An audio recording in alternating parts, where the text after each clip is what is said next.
morning and welcome to Dynamic Arts, everybody. We're going to talk about one of the most powerful tools. No, it's not EQ. We're going to cover that on another day. The most powerful tool that is also the most misunderstood is compression. We're going to talk about compressors today, and for this demonstration, we are going to use a stock compressor. We're not going to use anything fancy. We're not going to use anything fun. We're not going to use anything aftermarket.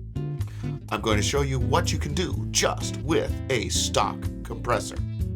Now, this is why they're so misunderstood. Presets mean exactly nothing. And that's because how you dial a compressor, how you put it all together, has to do with the program material, i.e. the track that you recorded, right? What your goal is, whether it's just to keep your attenuation in a certain spot, or if you're going for an effect. So, here we go. So I got a little bit on there already. I just set everything kind of neutral. Put our threshold here where it was going to engage, get about 12 dB. That's our original hit. Let me bring our makeup gain down to about the same so we can gauge what it's doing. I'm apparently popular today. We're at about 3 compression. Let's bring her down even more, just to a 2-to-1, so it's very gentle. So you can still hear things. See, I got our attack kind of slow. It's happening a little after the initial transient, and the release is, again, a little after the transient. And so we're getting an increase in just goodness. The threshold is where you want the compressor to engage. So check this out. So that's what we got going on. So I'll raise the threshold.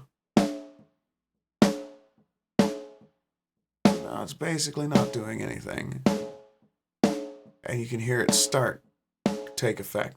Now, when we start getting into the 6 dB range, that's where you're going to really start hearing things, because 6 dB, that's half volume.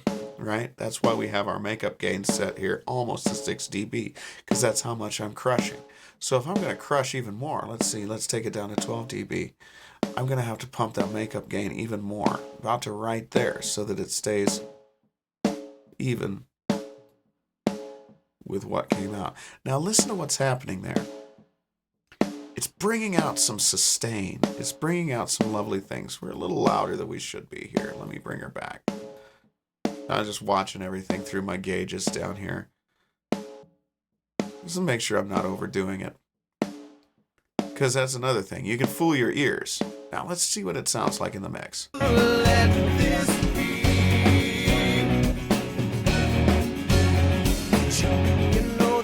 Do you want it to be even tighter?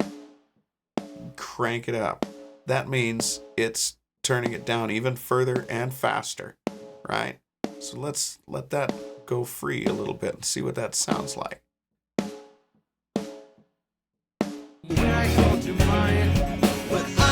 See, now it's a little more present, even though there's more compression there.